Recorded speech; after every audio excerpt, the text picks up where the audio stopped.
It is Friday, July 5th. Let's talk PlayStation. Welcome back, everyone, to another Frank West episode of LTPS. It's been a very slow news week. Not a whole lot going on, at least around this time where, we're over the not E3 hump, so to speak. So there's not a ton of things happening, but that is something where I am leaving early again this coming weekend to go out of town. So if I miss a major news story, that's probably why, because I have to film this a little bit early. So just bear that in mind. But with that said, let's begin, as always, with our PS Plus reminder. The July PS Plus Essential lineup is now live on PSN, so you can go ahead and claim those games. Going into our first news story, though, it's finally over. PlayStation Stars is returning, and that's the slight caveat, is that it's not completely back just yet, but Sony has finally acknowledged that the service is rolling back out in regional phases. So I believe Southeast Asia already has access to it again, and we are seeing that people have confirmed that the transactions they made during the outage did have the points tracked and properly earned, and if you prompt up the PS Stars logo on the app, it does tell you that. So it is something where it took a little bit longer than we expected. Definitely very unusual. In fact, it just got long enough to where it actually exceeded the time outage of the famous 2011 PSN outage. Not quite to the same degree of, I guess, severity, considering one was a lot more different than the other, but it is finally coming back, so you can finally redeem your points. And it's just a pain that this happened right during the Days of Play sale, where I'm sure a lot of folks did want to at least redeem PSN credit and buy those games on sale. But at least PSN typically has a lot of sales going on, so there's that. But yeah, don't think Sony's really going to compensate anybody for this outage. Moving on to our next news story, Sony has announced a new collaboration with Spin Master, a leading manufacturer for toys, where they're doing this new line called the Shapes Collection, which is going to be based on iconic PlayStation characters, where they're now doing proper PlayStation figurines. And the first characters that they're doing is Aloy, Varl, Jin Sakai, Kratos, and Atreus. Aloy is coming first for $49.99 USD. The pre-orders for that are open now on PlayStation Direct, or rather the PlayStation Gear Store, so that is a separate site, and that's going to ship in August. And then the rest will be available for $29.99 USD. Pre-orders open on July 15th, and those are going to ship in September as well. So we did know Sony wanted to do more merchandising, and the PlayStation Gear Store has been around for quite a bit.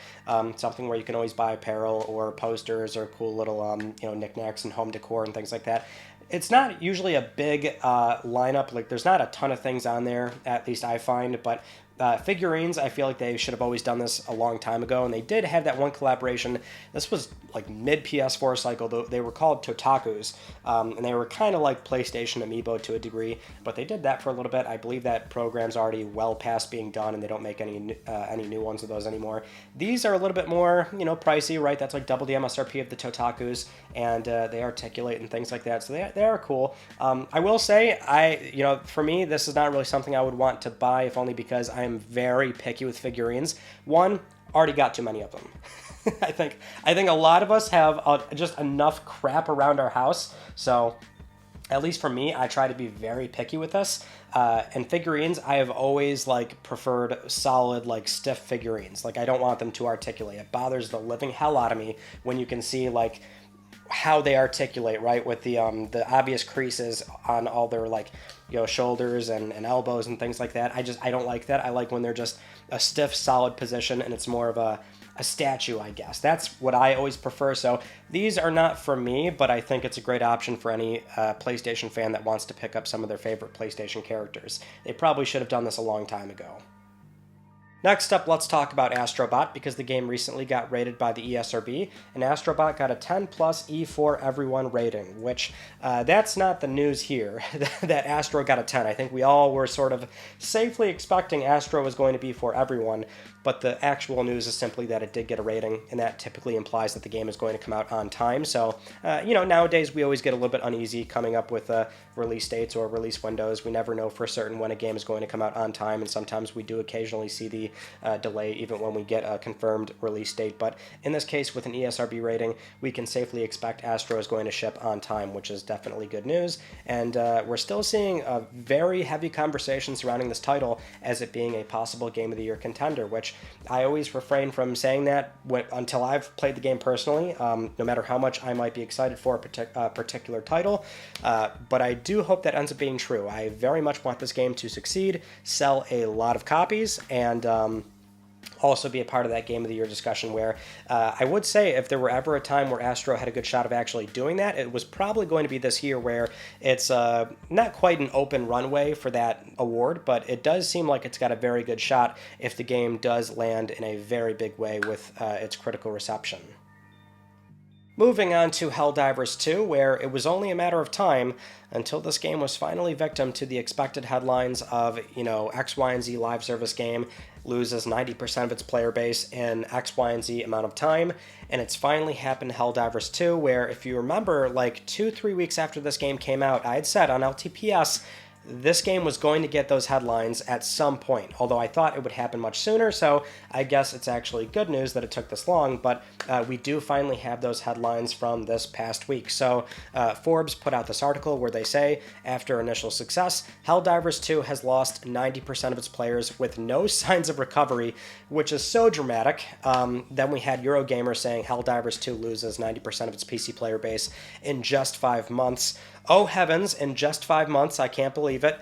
Now the actual news, which we can see from Steam's peak CCU count is, it's 458,000, which is quite high, but nowadays the game does hover around 40,000 for a 24-hour peak player count, which those are only Steam numbers. We don't have any access to the PSN backend telemetry, so there is still about 40% more PlayStation 5 players that are contributing to the overall Helldivers 2 numbers, but that still does very much represent a, steep 90-something% decline. But, the rebuttal here is that, okay, when does this not happen, right? It doesn't matter whether the game is highly successful or it also fails. It's just something where those will be much lower numbers, like let's say a peak CCU of like 5,000, but then there's only a few hundred players playing, That's obviously newsworthy in that the game didn't do all that well, but whether it is a very successful game or not, when do you not see a very steep decline after 5 months from the game coming out?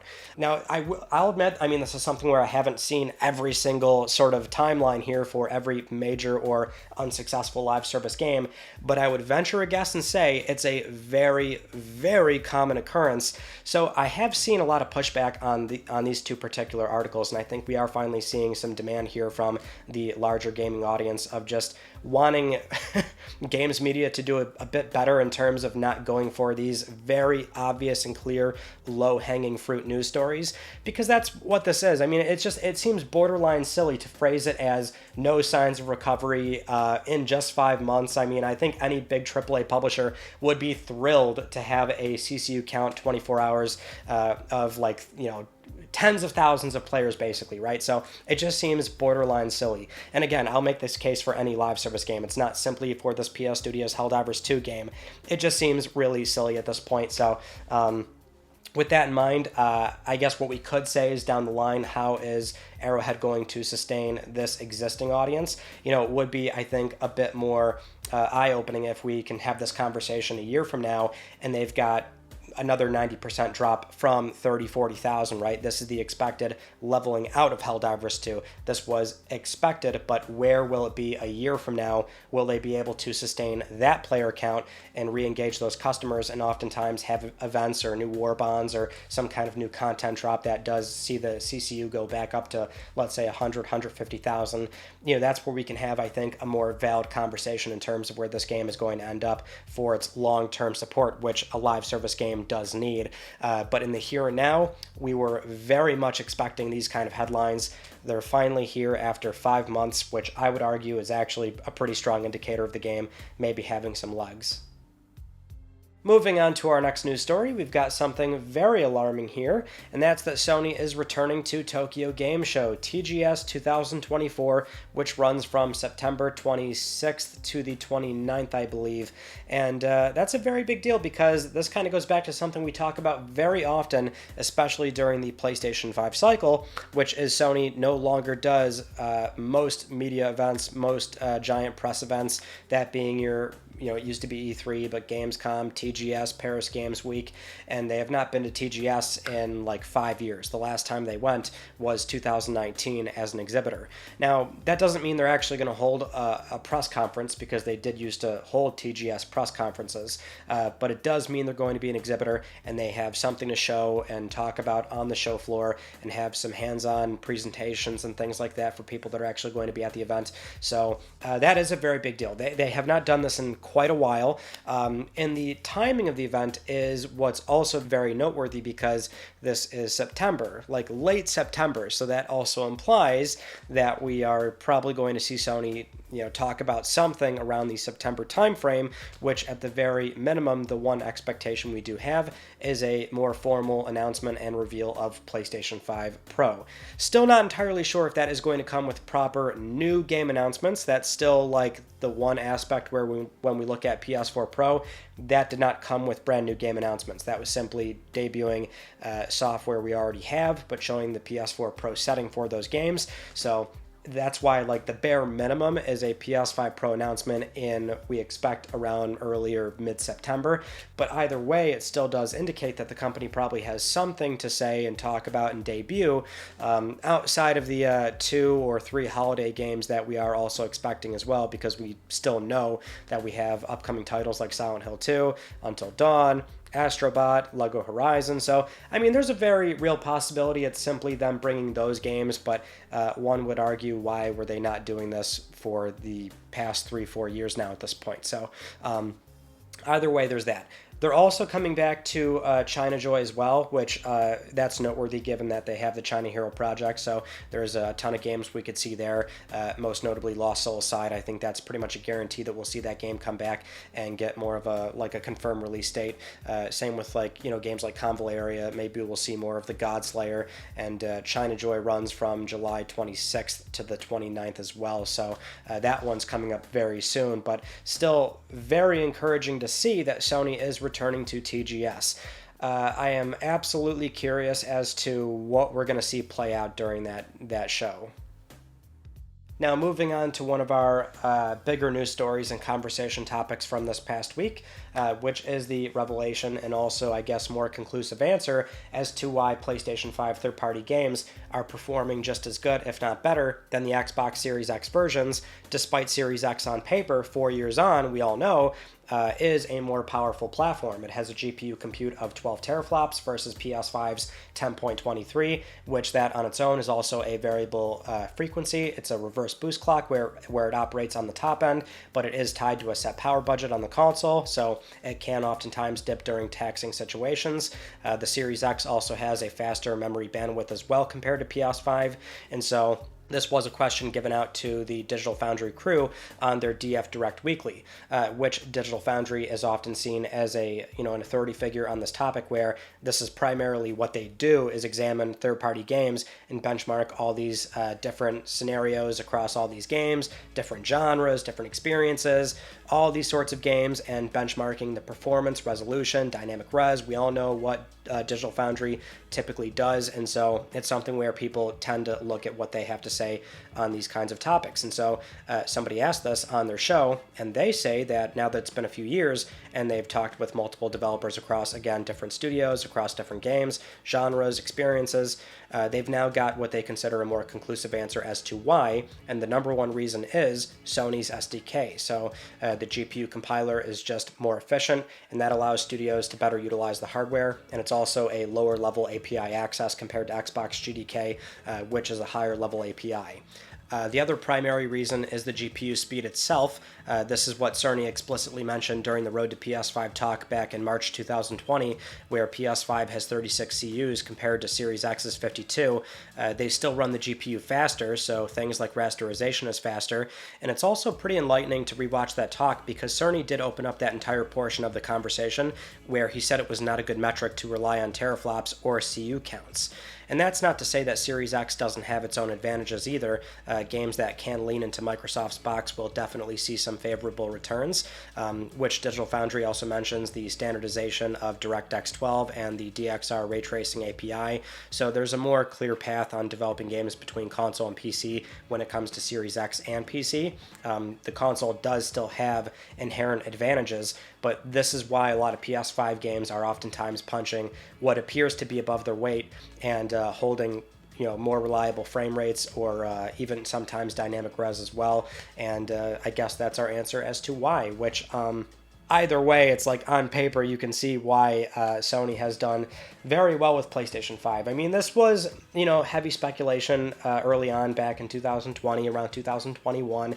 This absolutely leans into the more emotional fanboy craziness that we try to avoid completely. I want nothing to do with that stuff, but the speculation back then certainly was that Sony has had a very efficient software development kit that allows a lot of studios to extract more out of the hardware, and that's despite these things, basically just shipping with AMD APUs. But that's the other misnomer that these consoles often have, because even though they're in a way low-cost PCs, they still work very closely with AMD as the manufacturer, and they sort of cherry pick certain GPU and CPU features that they want for the hardware, and oftentimes that's part of the AMD roadmap where that itself, those specific features, make it into consumer grade PC parts as well. So oftentimes a collaboration that Sony and Microsoft and AMD have on these consoles, that oftentimes can actually benefit the PC audience, which some people don't seem to believe, but that is very much the case.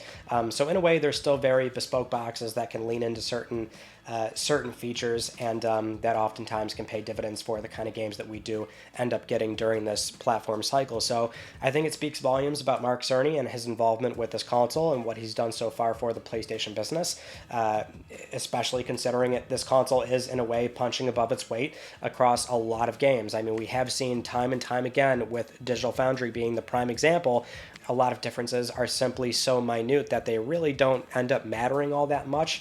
I mean, don't get me wrong, I always find it very fascinating watching their videos because they do dive into that nitty-gritty of exactly where these games are dropping frame rate on one console versus the other, which one can hold the average higher throughout the entire game, or what's their base resolution, how often do they scale and dip. And so I always find it really fun to watch, but I find that 4 years on, they've just been providing example after example of how the difference really is not that big and the gap is not nearly as wide as prior console gens, which also boils down to personal preference. I mean, if you're really into this stuff, then I guess it's maybe not the most obvious choice this time around, but even during the PS4 and Xbox One cycle, if you were a diehard Xbox fan, it's something where I would not put it past anybody that would be okay playing a game that's 900p on Xbox One versus 1080 on PS4. Those were some of the early examples we saw right off the jump. Even for me, I would not consider that some sort of massive gap, but either way, it still does speak volumes for Mark Cerny. And there's still advantages to Xbox One with their more properly integrated VRR support versus Sony. But the one thing we can also mention is that this does, and we've seen this already up to this point, which is it very much does seem like with Sony's lower level API access, that does complicate backwards compatibility a bit, or certainly forwards compatibility as well. This was, I think, an initial concern when we saw PS5 does have 36 CUs, and now PlayStation 5 Pro, I think, will be the more obvious highlight as to how they're going to accomplish this long term, for how they basically disable CUs and try to drop down the clock frequency to match these consoles and make sure that backwards compatibility is working reliably. So when you lean deeper into the hardware, it does slightly complicate how you're going to make sure all the software works on upcoming consoles. So my concern is going into PlayStation 6. I would expect that PS6 will very much still play, PS5 Pro, PS5, PS4 Pro, and PS4 settings of all those games, but I would be curious to see exactly how much compatibility is going to get lost, because we do still have about 100 titles on PlayStation 5, 100 PS4 games, I should say, that will prompt a message that they do have some graphical artifact issues on the console out of a 4,000 title library. It's certainly still very rich, reliable compatibility, but I am curious as to how big that number is going to grow on something like PlayStation 6. Now, speaking of backwards compatibility, that's a good segue into our next news story, which is this new patent that Sony filed for backwards compatibility, doing a time testing mode to undo skew. And I use air quotes because this is one of those examples of a patent that Sony filed, and a website is running with this as a news story, trying to be topical in relation to the recent PS3 emulation rumors and trying to make some sort of connection here. But that's where this all falls apart. So this was posted by Respawn first, and then inevitably reposted on various subreddits like the PS5 one, and also Gaming Leaks and Rumors. And so the patent name is called Backwards Compatibility Testing of Software in a Mode that Attempts to Undo Skew. This was filed on June 21st, 2021, but is actually a continuation of a patent going back to November 2nd, 2015. This version, however, was recently published June 27th, 2024, so that's where the mistake is already being made that this is some sort of new patent. So it describes the use of a time testing mode where they would purposely push legacy software to skew when running on new hardware. It says, and I quote here, "Testing in this mode can increase the likelihood that an application will run properly on future hardware. According to aspects of the present disclosure, and the timing testing mode of the CPU cores may be configured to run at different frequencies, higher or lower." And it goes on describing something we've seen for years now at this point, which is this refers to, we would safely assume, how Sony does and accomplish backwards compatibility for PS4, PS4 Pro, PlayStation 5, and of course PlayStation 5 Pro, because the context here is that they've had this patent for a very long time now, and they've been continuing to iterate on this for years and years going into PlayStation 5, where that's how Sony accomplishes backwards compatibility. They insert a lot of the same feature set or logic into the upcoming console, that being PS4 Pro or PS5 or PS5 Pro, and then they reduce the frequency to match the outgoing console, what that software is looking for to run properly. They disable CU count, and that's what Sony does, and that's what this patent has been describing the entire time. There is nothing in here describing backwards compatibility for legacy titles beyond PS4. It's not describing emulation. It's certainly not describing anything relating to the cell processor. I often say that if we ever see something for PlayStation 3 emulation and it's in a patent, usually there's going to be some kind of very big giveaway in terms of that's what they're describing, because Cell is very obtuse and unique and exotic. And so if a patent is going to, try to be as general as it can about Cell, I think it would still be a giveaway enough for us to identify that. So this is another example where it has nothing to do with PS3 emulation in all likelihood. Which, going back to that topic again 3 weeks in a row, that was something that Digital Foundry was also asked in that DF Weekly roundup. They gave a similar answer to what I did. Now, typically on this channel, we cover more of the business side, so they didn't talk about the verticals that Sony has to deal with when it comes to trying to monetize backwards compatibility, but it does dial back to the one technical aspect that I mentioned, which is for first-party games in particular, that's going to be a fundamental problem as well. So, like, even the DF guys are not entirely convinced something like Killzone 2 can be reliably emulated on PlayStation 5, because the first-party games are the ones that used a lot of the SPEs and really leaned into the cell processor, whereas third-party games, there's a distinct possibility, given that a lot of third-party devs, they just straight up use the PPE on the PS3 and just called it a day. So it's like those titles, and that kind of goes back to our PCS3, where a lot of the games that are like 90-95% playable and they're like totally fine, it's a lot of third-party stuff. But you can check on our PCS3, the first-party titles are very problematic, and that's the real upside, I would argue, for backwards compatibility for PS3 titles, is that you want to see a lot of first-party games come back, but those are the ones that are actually going to be the hardest to get done. So with that in mind, this is another not PS3 emulation news story, and more or less trying to set expectations there. Now, another news story that was incredibly misconstrued, depending on where you read this, was about Sony winding down a portion of their Blu-ray business. So this was initially reported by the Japanese publication Mainichi, where they mentioned that Sony is about to lay off 250 staff at their Sony Sendai Technology Center, and that's the facility that produces writable discs. And that's the big caveat, writable discs. This will not affect purposely printed media content, so your typical Blu-ray games, movies, or TV shows. Just blank media discs for CD, DVD, or Blu-ray that consumers can write their own media to. So a lot of places that were reporting on this were either going with very misleading headlines that you have to click into to read the actual news, which this is why you should never just read headlines or just read tweets. Sometimes do your own digging to see what the real truth is. Or some places were doing one better, which was just straight up misleading the entire thing, and even the contents of their story was insinuating that Sony was exiting the entire, physical media business, and that was spelling bad news for PlayStation 6, which in the here and now, I still expect PlayStation 6 will have Blu-ray discs, and you'll be able to buy and own physical games. As for PlayStation 7, which is very far away, I think that's a big TBD. It's, I think, a very real possibility the console will probably be primarily digital, but in the here and now, we cannot say that for PlayStation or even Xbox, even though they're obviously primarily digital, that customer base.